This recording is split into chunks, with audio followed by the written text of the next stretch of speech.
تحية تقدمية.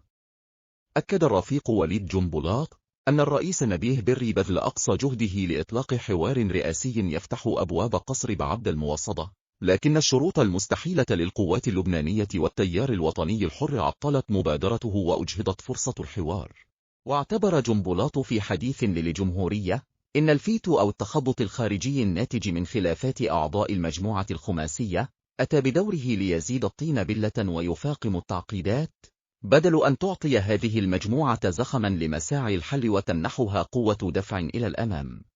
موضحا أنه بحث مع السفير القطري الذي زاره في فحوى طرح الدوحة.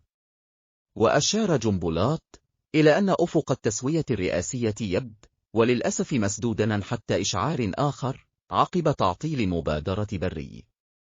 وتحديدا حزب الله بمرشح واحد هو غير مفيد